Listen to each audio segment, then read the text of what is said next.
Sa video na ito, dadalhin ko kayo sa isang kwento na magpapakilabot sa inyong gabi.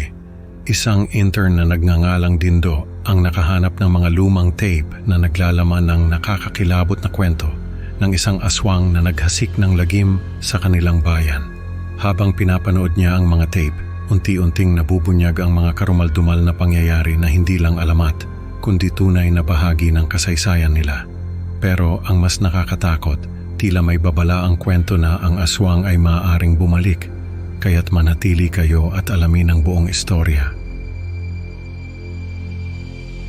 Hello po, ako po si Dindo. Gusto ko lang po sanang ibahagi sa inyo itong kakaibang karanasan ko.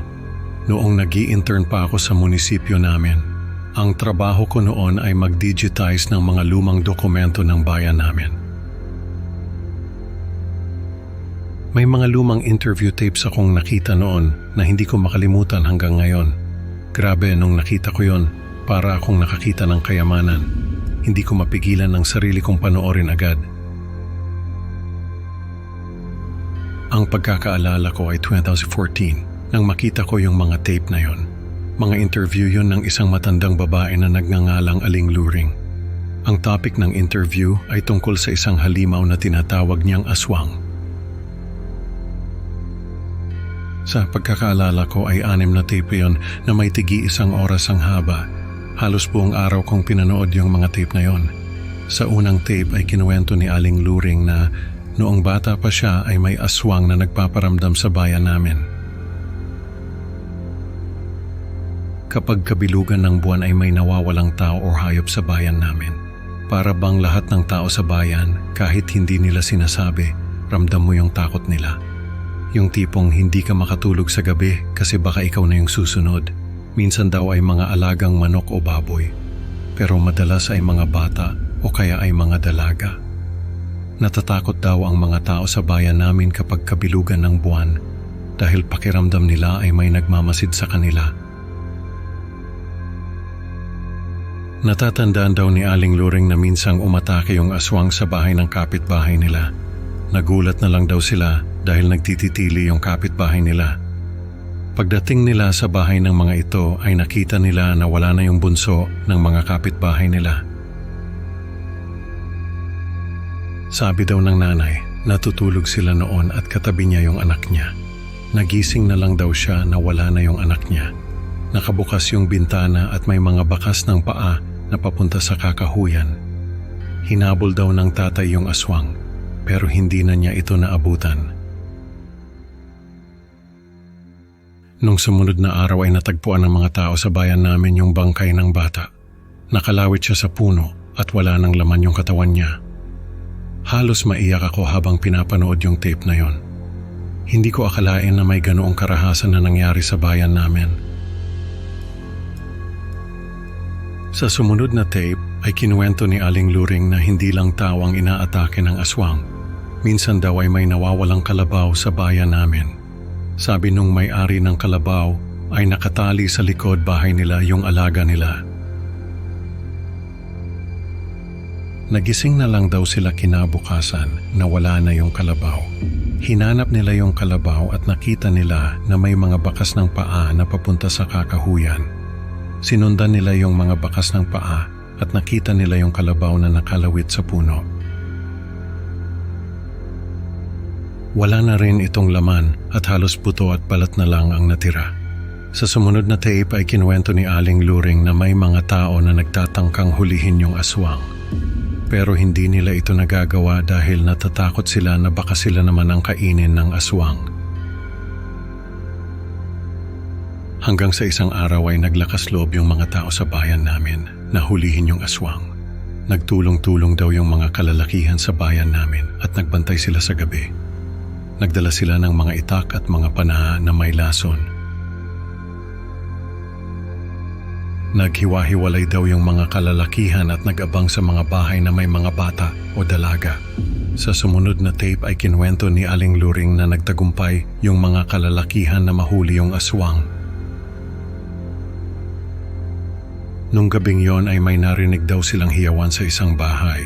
Agad na tumakbo papunta doon yung mga kalalakihan at nakita nila yung aswang na may dalang bata. Pinagtutulungan daw nilang sugurin yung aswang at pinagtataga nila ito hanggang sa mamatay. Nung patay na yung aswang, dun lang nila nalaman na isa sa mga kapitbahay nila ang aswang. Para bang hindi sila makapaniwala, yung taong kilala nila, yun pala yung halimaw. Sobrang laking ginhawa pero may halong takot pa rin. Sa huling tape ay sinabi ni Aling Luring na natapos na rin ang kalbaryo ng bayan namin dahil sa pagkamatay ng aswang. Pero sabi niya ay hindi dapat maging kampante ang mga tao dahil baka bumalik ang aswang. Naging interesado ako sa kwento ni Aling Luring, kaya tinanong ko yung mga katrabaho ko kung buhay pa ba siya at kung pwede ko ba siyang makilala. Sabi nung isang katrabaho ko ay buhay pa si Aling Luring. Nasa 90s na raw yung edad niya at medyo ulyanin na. Pero kung gusto ko raw ay pwede niya akong dalhin sa bahay ni Aling Luring. Hindi na ako nagdalawang isip pa at sinamahan ako nung katrabaho ko sa bahay ni Aling Luring. Nung araw na yon ay nakilala ko si Aling Luring. Sabi niya ay tawagin ko na lang daw siyang Lola Luring. Nagtaka ako dahil parang ang linaw pa ng isip ni Lola Luring, hindi naman siya ulyanin. Tinanong ko siya tungkol sa aswang at nagulat ako dahil naaalala pa niya yung mga detalye. Sabi ni Lola Luring ay parang kahapon lang nangyari ang lahat. Naalala pa niya yung pangalan ng mga taong inatake ng aswang. Naging malapit kami ni Lola Luring. Madalas ko siyang dalawin sa bahay niya at kinakamusta ko siya. Parang naging lola ko na rin siya, yung tipong kahit hindi kami magkadugo, parang pamilya na rin ang turingan. Kapag nagkakausap kami, ay lagi niyang sinasabi na malapit nang bumalik ang aswang. Hindi ko lang siya pinapansin kasi akala ko ay nagbibiro lang siya. Isang araw ay nagkasakit si Lola Luring. Hindi na siya nakatayo sa kama niya at hindi na rin siya makapagsalita ng maayos. Nung dalawin ko siya ay sinabihan niya ako na bantayan ko raw ang mga anak ko dahil malapit nang bumalik ang aswang. Nag-alala ako para kay Lola Luring. Pero nag-alala rin ako para sa mga anak ko dahil baka nga bumalik ang aswang. Nung sumunod na linggo ay nagulat ako dahil sabi ng mga katrabaho ko ay namatay na raw si Lola Luring. Nalungkot ako at naisip ko na hindi ko na malalaman ang buong kwento ni Lola Luring. Pero tinanggap ko na lang din dahil wala naman ako magagawa. Nagpatuloy ako sa trabaho ko at natagpuan ko yung diary ng dating mayor sa bayan namin. Sa diary na yon ay napag-alaman ko na hindi lang pala si Lola Luring ang nakaranas ng pananalasa ng aswang. Halos lahat pala ng tao sa bayan namin ay natatakot sa aswang na yon. Kaya pala sa tuwing kabilugan ng buwan ay may mga nakasabit na bawang sa mga bahay sa bayan namin. Akala ko noon ay isang tradisyon lang yon. Pero may dahilan pala kung bakit ginagawa yun ng mga tao sa amin. Nalaman ko rin sa diary ng mayor na yun na may mga ritual pala yung mga tao sa bayan namin para protektahan ang mga pamilya nila sa aswang. Naging interesado ako sa mga ritual na yon. Kaya hinanap ko pa yung mga kasunod na diary ng mayor na yon. Nagtagumpay naman ako at nalaman ko na ang isa sa mga ritual ng mga tao sa bayan namin ay ang pagdarasal ng orasyon na nagbibigay proteksyon sa buong pamilya. Nung malaman ko yon ay agad kong tinanong yung mga kamag-anak ko kung alam ba nila yung orasyon na yon. Pero wala sa kanila ang nakakaalam.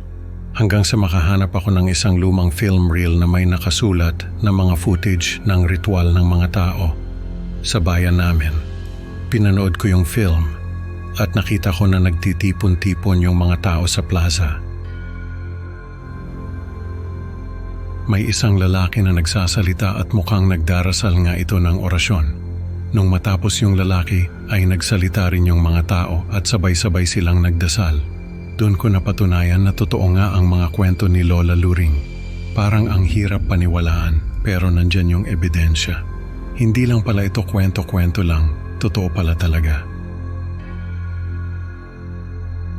Hindi lang isang alamat ang aswang na sinasabi niya kundi totoong bahagi ng kasaysayan ng bayan namin. Hindi ko alam kung sino yung aswang na yon, pero sana ay hindi na siya bumalik pa. Kasi kung bumalik man siya, hindi ko alam kung paano kami makakaligtas. Nakakatakot isipin na baka mangyari ulit yon. Dahil lahat ng nakaranas ng pananalasa niya ay wala na sa mundo. Sa kwento ni Dindo, natutunan natin na ang mga alamat ay maaaring may katotohanan at babala sa likod. Salamat sa pakikinig mga ka-creepy. Huwag kalimutang i-like at mag-subscribe para sa mas marami pang nakakatakot na kwento. Hanggang sa susunod na upload, mga kaibigan, ingat sa kabilugan ng buwan.